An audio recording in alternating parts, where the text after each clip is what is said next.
죽음에서 부활하신 예수님이 승천하신 다음에 제자들이 함께 모여서 열심히 기도했습니다.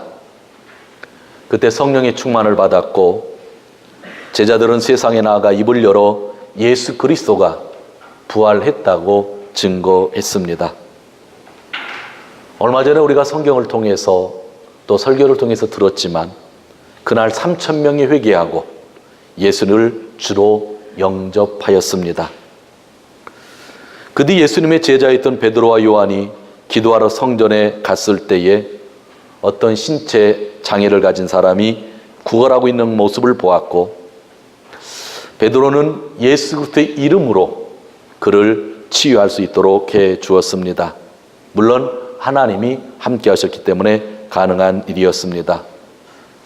평생 동안 문 앞에 앉아 있었던 사람이 문 안으로 들어가서 성전 뜰에서 하나님을 찬양했다고 성경은 기록하고 있었습니다.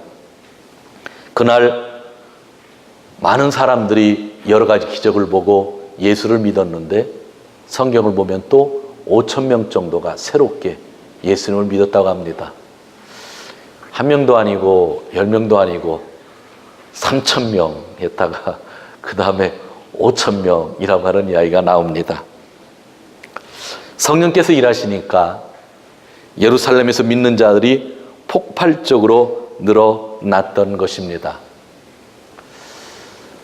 우리가 이렇게 예배당이라는 건물을 가지고 있으면 성령이 임재하셔서 3,000명이 믿어도 어떻게 불가능할 것 같죠? 당시에는 예배당이 없었으니까 3,000명도 5,000명도 아마 가능하지 않았나라고 하는 생각을 합니다. 가만히 생각해 보면 예배당이 있으면 많이 모일 것 같지만 예배당이 없으니까 더 많이 모였던 것 같습니다. 다 흩어져서 또 가정에 갔고 또 이렇게 일주일에 한 번씩 성전에 올라와서 또 예배드렸던 모습을 보게 되는 것이죠. 이를 본 유대 지도자들이 불안해진 겁니다. 예수님을 죽였는데 제자들이 또 나타나서 힘을 쓰고 있거든요. 아주 불안해졌습니다. 그래서 베드로와 요한을 불러다가 협박을 하는 거죠. 제자들을 불러다가 너 잘해. 잘못하면 죽을 수도 있으니까 예수님의 이름으로 얘기하는 것, 증거하는 것만 하지 마라 그랬죠. 베드로는 나는 죽어도 예수님의 이름을 부르면서 증거하겠다고 하죠. 이렇게 협박을 당할 때 교회는 모여서 더더욱 기도했다고 성경은 이야기합니다. 보통 같으면 협박당하면 웅크러집니다. 근데 협박당하는데 교인들이 모여서 더 많이 기도했다고 합니다. 성경을 보면 그들은 기도를 하면서 이 세상을 지으신 창조주 하나님의 이름을 부르며 찬양하며 기도했습니다. 그리고 자기들이 이렇게 협박을 받는 것은 하나님의 뜻 안에 있다고 하는 것을 고백을 합니다. 그리고 어떤 기도를 했는지 아세요? 주님, 우리가 고난을 받으면 받을수록 협박을 당하면 당할수록 더더욱 주님의 말씀을 담대히 증거할 수 있는 힘을 달라고 기도한 거죠. 우리를 지켜주세요. 우리를 보호해 주세요. 그런 기도했겠죠. 그러나 중심 기도는 거기에 있지 않았죠. 협박하지만 우리가 고난을 받지만 더더욱 하나님의 말씀을 증거할 수 있는 힘을 달라고 기도했던 것입니다. 그때 또 한번 성령의 강한 역사가 있었고 그 성령의 힘으로 교회는 권력자들의 협박 속에서도 더욱더 예수 그리스도를 증거할 수 있었습니다. 사도행전에서 증거하고 있는 처음 교회는 이렇게 기도하는 공동체였고 성령 충만한 공동체였고 오직 주의 말씀만을 증거하는 공동체였습니다. 그 공동체의 모습이 얼마나 좋았는지 오늘 우리가 읽은 성경에서 그 내용을 이야기해 주고 있습니다. 4장 32절부터 우리가 읽었는데 32절, 33절 우리 다시 한번 읽도록 하겠습니다. 32절, 33절 묻는 무리가 한 마음과 한 뜻이 되어 모든 물건을 서로 통행하고 제 재물을 조금이라도 제 것이라는 이가 하나도 없더라. 사도들이 큰 권능으로 주 예수의 부활을 증거하니 무리가 큰 은혜를 얻어. 아멘. 믿는 사람 모두가 마음과 생각이 하나가 되었다고 합니다. 하나. 그리고 성도 안에서는 서로 물건을 공동으로 이렇게 사용할 수 있었다고 하는 겁니다. 이 말은 뭐예요? 하나가 되었고 서로 공유할 수 있었다고 하는 것은 그들이 서로 사랑했다고 하는 표현이죠. 진짜 서로가 서로를 사랑하는 공동체였다.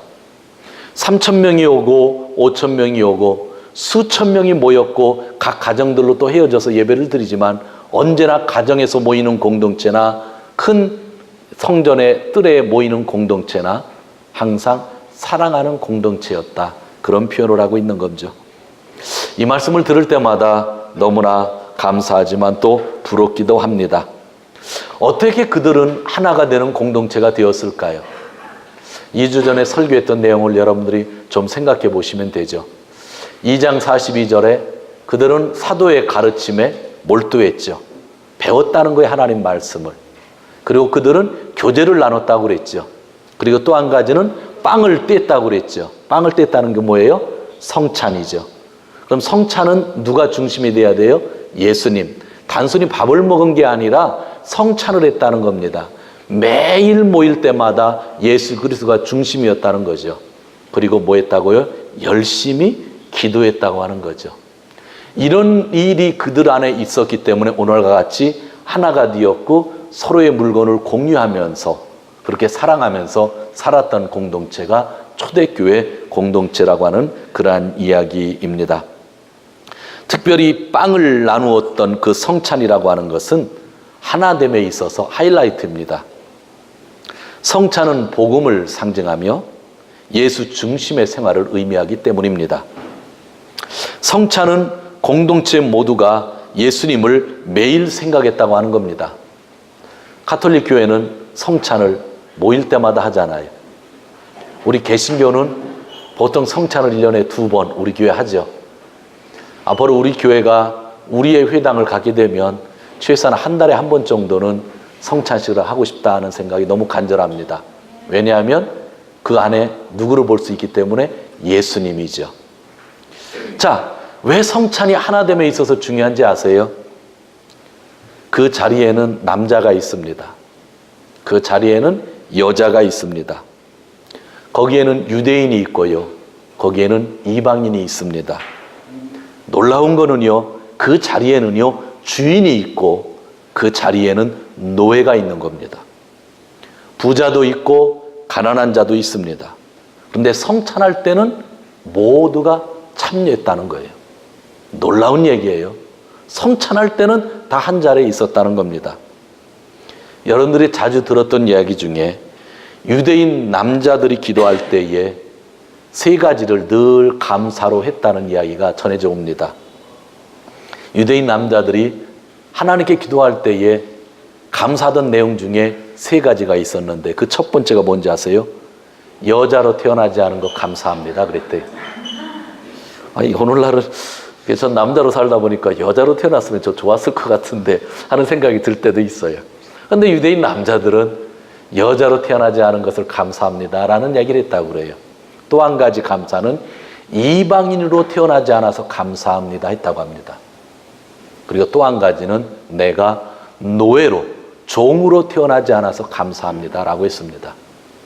그 당시 그리스 시대, 로마 시대였지만 고린도 같은 데 그런 시내 가보면요, 종이 일반 시민보다 더 많았던 그런 시대이기도 합니다. 그래서 유대인들은 내가 노예로 태어나지 않은 것에 대해서 그렇게 감사했던 거죠. 자, 그런데 교회 안에는 남자만 있습니까? 여자가 있는 거예요. 여자로 태어나지 않으면 좋겠다고 했던 유대인들이 예수님 믿고 여자들과 함께 예배를 드리는 거죠. 유대인으로서 나는 이방인이 태어나지 않은 거 너무 감사합니다 그랬는데 예수 믿고 나서는 이방인과 함께 있죠. 그리고 성찬의 자리에 종들이 있는 거죠.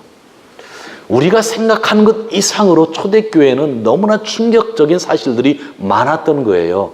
성찬은 같이 모여서 식사를 하는 건데 빵을 띄면서 잔을 나누면서 예수 그리스도를 기억하면서 십자가를 기억하면서 새 생명을 기억하는 그런 자리인데 그 자리에 평소에 하나 될 수 없는 사람들이 다 앉아 있는 겁니다.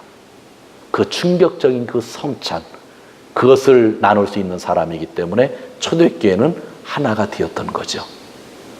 그래서 이 성찬이 초대교회를 하나로 만들어 주었고, 하나가 되니까 부자 가난한 사람들이 같이 물건들을 공유하면서 쓰게 되었다고 성경에서 이야기하고 있는 겁니다. 어떻게 이런 일이 가능합니까? 서로가 서로를 존중하기 때문에 가능한 것입니다. 정말 대단한 공동체였습니다. 34절을 한번 보시기를 바랍니다. 34절을 제가 볼게요. 그 중에 핍절한 사람이, 이거를 제가 오늘날 말로 해보면 그 중에 가난한 사람이 한 사람도 없으니 라는 뜻입니다. 여러분이 가난이라고 하는 거는요, 정부도 못 막아요. 그런데 그 초대교회 공동체에는 가난한 사람이 한 사람도 없었다 이야기하면 그 공동체의 모습이 얼마나 보기 좋았는지를 우리가 알 수 있는 것입니다. 어떤 시대에도 경험하지 못한 일들을 지금 예루살렘 교회가 경험하고 있는 것입니다. 이것이 사랑의 힘입니다. 서로가 서로를 귀중히 여기니 이러한 일이 가능한 것입니다. 아버지가 부자인데 자식이 가난하다. 그 말은 별로 통하지 않죠. 왜냐하면 자식이 가난하면 당연히 아버지가 자식에게 돈을 주겠죠. 왜요? 내 자식이고 너무나 귀중하니까. 사랑하니까 나눠 쓸 수 있었다고 하는 거죠. 귀중히 여기니까 나눠 쓸 수 있었다고 하는 그러한 이야기입니다. 시중에 나온 책 중에 재미난 책이 있습니다. 빌 하이벨스 목사님이 쓴 책인데, 미국에 계신 목사님이죠. 유명한 목사님이라 이름 들어보셨을 겁니다. 그분이 쓴 책 제목 중에 이런 일이 있습니다. 사랑하면 전도합니다. 사랑하면 전도합니다. 너무 쉬운 얘기죠. 그런데 저는요, 그 책 제목을 보고 얼마나 찔렸는지 몰라요. 그러니까 전도하지 않는 것은 사랑하지 않는 거죠. 남편과 부부가 있는데 어느 쪽이 먼저 예수님을 믿었는데 남편에게 교회 가자고 얘기하지 않고 아내에게 교회 가자고 얘기 않는 것은 사랑하지 않는 겁니다. 혹시 혼자 오신 분 있으세요? 아마 오늘 상처받고 나 교회 안 나갈까 하면 큰일 납니다. 그런데 저는 그 말이 진짜 충격이었어요. 사랑하면 전도한다. 그렇잖아요. 사랑하면 전도한다. 전도하겠다고 하는 그런 쪽에 우리가 관심을 갖는데, 진짜 사랑하면, 진짜 귀중히 여기면 뭐예요? 전도하게 되어 있다고 하는 거죠. 이 초대교회가 왜 이렇게 하나된 공동체가 되고 이렇게 모든 것을 공유하고 쓸 수 있었을까요? 그들은 성령 충만해서 뭐 했기 때문에? 사랑했기 때문에 가능했다고 하는 이야기를 하는 것입니다. 자, 그런데 이제 여러분들이 이런 이야기를 듣다 보면 한 가지 질문을 하게 되는 것이죠. 진짜 오늘날도 이런 일이 가능할까라고 하는 거죠. 제가 여러분들에게 여기다 일단 다 내놓고 우리 일본말로 뿜빠이 합시다 하면 대부분 사람들이 교회 다 떠날 것 같아. 그런 생각 안 드셔요? 황 집사님 뿜빠이 할까요? 다 그러죠. 그러면 이거를 성경에 나온 이야기인데 어떻게 해석을 해야 될까요? 어떻게 해석을 해야 될까요? 성경은 그 정도로 초대교회가 좋았다고 하는 걸 분명히 보여주는데, 문제는 성경에 쓰여져 있는 거니까 오늘날 이런 말씀을 어떻게 받아들일까라고 하는 것이 있죠. 실천하려고 했던 신앙인들이 있었습니다. 제가 어렸을 때에 박태선이라는 사람이 있었는데 전도관의 교주였습니다. 저희 집 앞에 부천에 제가 고등학교 1학년 때부터 살았는데 전화국 사거리에 전도관이라고 하는 큰 게 있었어요. 지금은 또 이상한 단체로 바뀌었던데, 그 전도관 건물. 그리고 부천 좀 소사동 산골 쪽으로 들어가면 신앙촌이라고 있었습니다. 여러분 어른들 신안촌 간장 같은 거 사보신 분 있을 거예요. 그게 사람들이 모여서 마을을 만들어서 살았는데, 부천 그 소사동에다가 신안촌이라는 마을을 만들고 전도관 사람들이 거기서 함께 살면서 먹고 살아야 되니까 공장도 차리고 신안촌 간장도 만들고 그랬었죠. 지금은 어떻게 되는지 모르지만 박태선 씨가 죽고 뭐 다 흩어졌는데 아직도 잔존하는 사람들이 그들이 가지고 있던 건물들, 재산들을 그대로 가지고 지금은 뭐 천부교라고 하는 뭐 이상한 교를 만들어서 그렇게 하고 있더라고요. 그들은요, 이단이었지만 이거를 실천하려고 했던 거예요. 그래서 같이 모여서 마을에 한 땅에서 같이 살고 먹고 살기 위해서 같이 물건들을 싣고 살았었죠. 이단들은 이런 일을 하려고 수많이 도전을 했었는데 우리 건전한 교회들은 사실 거의 도전을 안 했어요. 그런데 성경에는 이렇게 또 쓰여져 있어요. 되게 고민이잖아요. 그래서 저와 같은 목사님들이 설교할 때에 성도님들이 질문하면 이런 이야기를 합니다. 당시 사회구조와 현재 사회구조는 틀리다, 그렇게 이야기합니다. 저도 어렸을 때 목사님의 설교가 들으면 이해가 됐어요. 그래서 저도 답을 못하니까 똑같이 설교를 해요.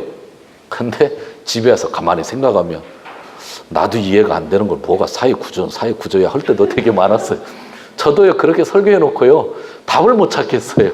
이해가 안 돼요. 그럼 제가 지금 답을 찾고 있느냐? 사실 답 없어요. 근데 고민이에요. 초대교회는 이렇게 하나 되고 살았는데, 하나됨에 있어서 성찬이 얼마나 중요한지는 알았는데 이 공유했다고 하는 것. 그래서 공산주의가 이 말씀에서 나왔다고 얘기를 해요. 공산주의의 출발이 이 성경 구절이었다라고 하는 이야기들을 합니다. 그런데 공산주의는 또 실패한 그런 사상이기도 하잖아요. 저는 이 말씀을 준비하다가 그냥 건너뛰었으면 좋겠는데 제가 설교를 순서적으로 하니까 건너뛸 수도 없고 또 이 말을 또 모른 척하고 넘어갈 수도 없고 게다가 곰곰이 생각해 봤어요. 그러면서 저의 입장에서 생각하지 않고 하나님은 이 모습을 어떻게 생각하셨을까 생각해 봤어요. 분명 하나님은 기쁘셨을 거예요. 그런데 하나님은 이 모습을 절대화시켰는가 생각을 해봤어요. 잘 생각하셔야 돼요. 좋은 모습인데 하나님은 이 모습을 절대화시켰는가? 공유하는 이 공동체를 절대화시켰는가? 성경에서 좋은 모습을 우리에게 소개하고 서로 사랑한다는 메시지는 주었는데 이 공유하는 것과 서로 사랑하는 것은 다른 메시지예요. 사랑했기 때문에 공유했지만 이 공유한 것을 하나님은 절대화시켰는가? 그런데 하나님은 절대화시키지 않았다고 하는 거예요. 왜냐하면 그 공동체를 하나님이 그대로 주셨어요? 흩으셨어요? 흩으셨다는 거예요. 그래서 성경은요, 끝까지 읽어봐야 되는 거예요. 서로 사랑해서 함께 나누는 삶은 너무 중요하지만 배울 점이지만 그것이 절대적인 가치는 될 수 없는 거예요. 왜냐하면 그것이 절대적인 가치가 된다고 하면 큰 문제가 생겨요. 공동체가 동적인 것을 잃어버리고 정적으로 변해요 안정만 추구하는 것이 되죠. 베드로처럼 산에서 여기 있는 것이 좋사오니 그렇게 되는 거예요. 기저 너무 좋잖아요. 그리고 재산을 팔아서 내놓았던 바나바 같은 사람이 성도들에게는 뭐가 돼요? 롤 모델이 되는 거예요. 저 사람이 재산을 많이 가지고 있는데 팔아서 가난한 사람에게 주었으니 이 공동체에서는 예수님보다 누구를 바라보게 됐어요? 바나바를 바라보게 되는 거죠. 좋은 모습이었고 사랑하는 모습을 강조했지만 하나님이 여기에 절대적인 가치를 두지 않았다고 하는 증거는 뭐예요? 이 공동체를 하나님이 흩으셨다는 거예요. 절대적인 가치는 어디에 있는 거예요? 선교에 있는 거예요. 흩어지는 교회에 있는 거예요. 그곳에 가서 또 사랑하면서 사는 것은 강조하지만 이렇게 3,000명, 5,000명이 모여서 공유하고 사는 공동체는 하나님이 궁극적으로 원하지 않으셨다고 하는 것. 제가 예전에 몰랐는데 요번 주에 묵상하다가 그렇게 마음이 와 닿는데 여러분 틀린 것 같으세요? 사도행전에 그렇게 쓰여 있잖아요. 그래서 이건 좋은 모습, 우리가 배워야 되는 모습이 있지만 절대적인 기준은 아니었다라고 하는 것. 근데 일부의 사람들은 그것을 절대적인 기준으로 삼아서 데모를 하는 거죠. 교회 안에서. 그건 아닌 것 같아요.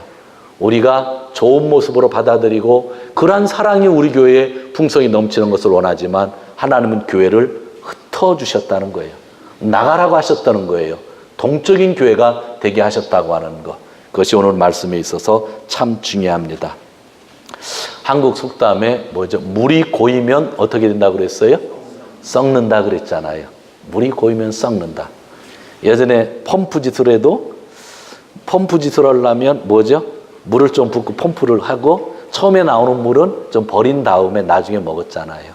그 고였던 물을 빼내는 것이죠. 저는 하나님이 우리에게 주시는 말씀은 분명하다고 생각해요. 가난하든 부하든 교회가 해야 되는 일은 흩어져서 뭐하는 일이다? 선교하는 일이다 라고 하는 그러한 이야기입니다. 오늘 하나님은 가난한 사람이 하나도 없는 교회를 궁극적인 목표로 삼으라고 우리에게 이 말씀을 주는 것이 아닙니다. 교회는 모이고 흩어져야 하는데 그 교회에 있어 정말 중요한 것이 무엇인가를 보여주고 있는 거죠. 오늘 설교의 핵심을 짧은 시간 안에 정리하려고 합니다.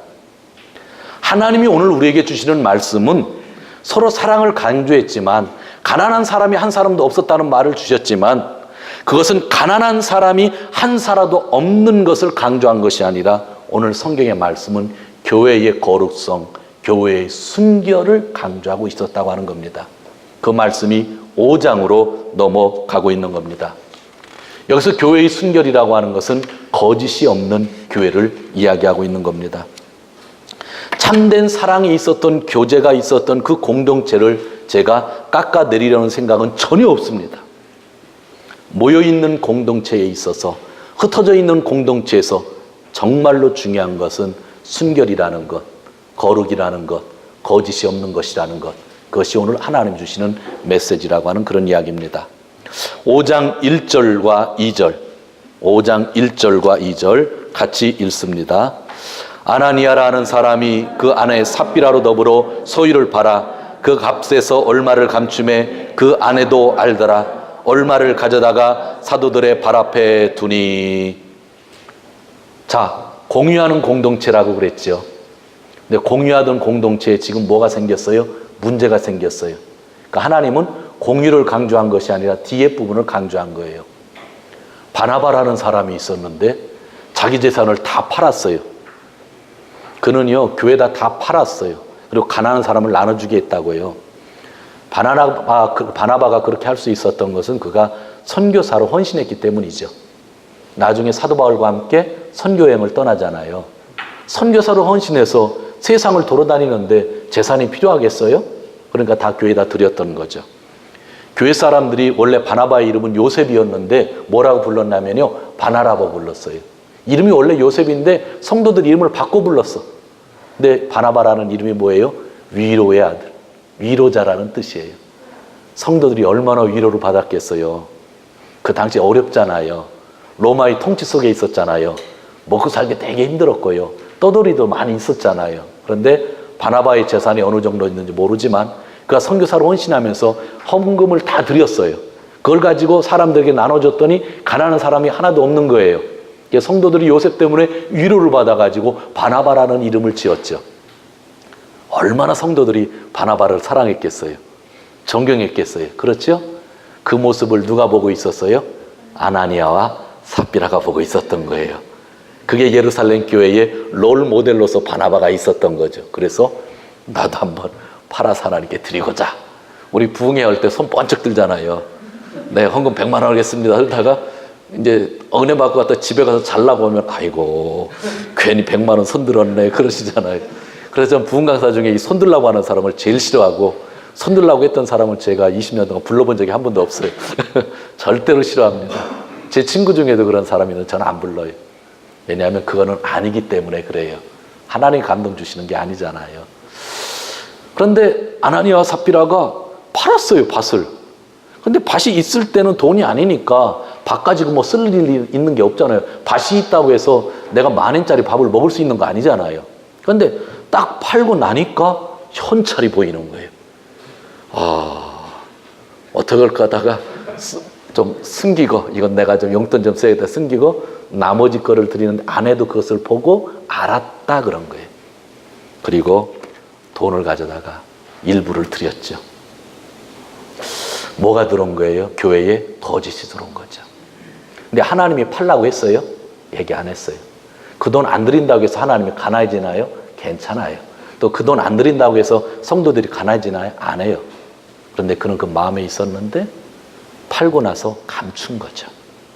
팔기 전에는 부부랑 상의해서 우리 다 드리자 했는데 팔고 나서 감춘 거죠. 근데 놀라운 일은요, 아나니아가요, 돈을 이렇게 드리러 왔다가 죽었대요. 여러분 생각해 보세요.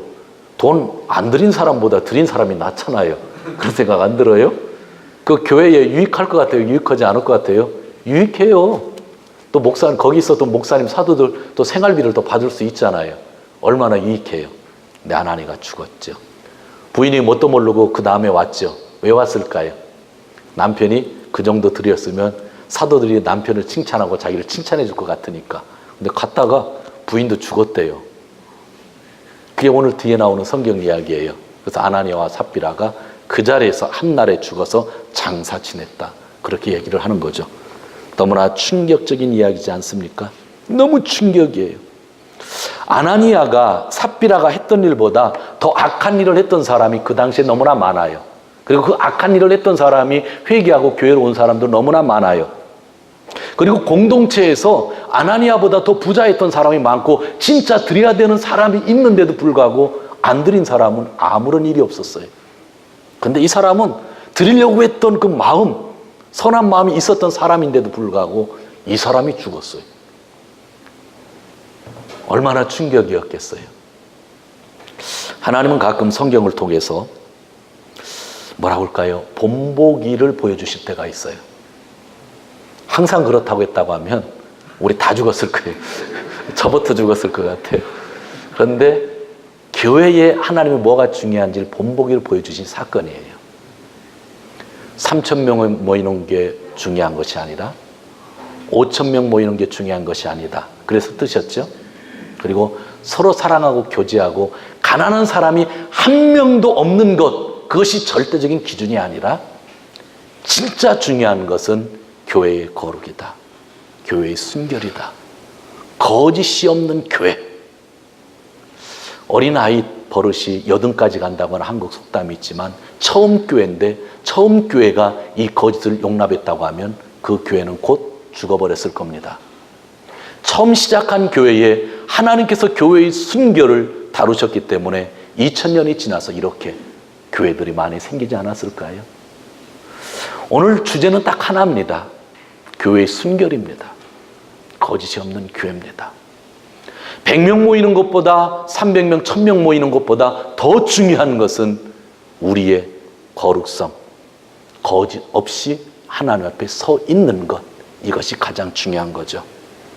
우리의 죄가 있을 때 예수 그리스도의 십자가의 피로써 우리를 씻어주셨잖아요. 그래서 우리가 이 자리에 있게 되었잖아요. 그럼 하나님이 제일 먼저 원하는 게 무엇이겠어요? 돈을 원하시겠어요? 우리가 열심히 뭔가 일하는 걸 원하시겠어요? 당연히 원하시지만 뭐가 바탕이 돼야 돼요? 거룩, 순결, 진실, 신실, 거짓 없는 것을 하나님이 원하신다고 하는 것입니다. 사랑하는 성도 여러분, 오늘 우리는 종교개혁을 통해서 개신교가 태어났지만 또다시 제2의 종교개혁의 때가 오지 않았나 하는 생각을 같이 하게 됩니다. 건물 중심의 교회, 목회자와 장로 중심의 교회, 교제 중심의 교회, 축복 중심의 교회에서 거짓이 없는 교회, 순결한 교회로 시프트 해야 합니다. 저는 가난한 사람이 한 사람도 없는 교회보다 가난한 사람이 많이 있어도 순결한 교회가 하나님의 뜻에 맞는 교회라고 저는 그렇게 확신을 합니다. 사랑하는 성도 여러분, 지금 우리 교회에 주시는 말씀, 저와 여러분들에게 주시는 말씀입니다. 교회의 근원은 예수님이시죠. 그리고 교회는 그리스도를 고백하는 믿음의 사람들의 모임이죠. 사랑하는 성도 여러분, 그 교회의 본질, 한스킹 목사라고, 한스킹 신부라고 카톨릭 신부인데 그의 교회로는 진짜 명품 중에 명품인 책입니다. 그는 교회의 본질을 4가지 이야기하는데 그 중에 하나를 거룩성, 그것이 교회의 본질이라고 그랬습니다. 교회는 하나님의 가족이며 그리스도의 몸이며 성령의 전이기에 언제나 거룩해야 합니다. 초대교회는 아직 유아기 상태에 있었기 때문에 사람의 인격 형성에 있어서 가장 중요한 시기가 어린아이 때이기에 3살 버릇이 8까지 간다는 속담이 있었기에 유아기 때에 하나님이 주신 말씀, 그럼 우리가 잊어서는 안 된다는 말씀입니다. 교회의 본질이 거룩성에 있다고 한다면 거룩하지 않은 교회는 교회가 아닙니다. 사람들이 수많이 모였어도 거기에 거짓이 난무한다고 하면 그건 교회가 아닙니다. 왜? 교회의 본질이 거룩성을 담고 있기 때문이죠. 하나님께서는 교회의 순결을 보호하기 원하십니다.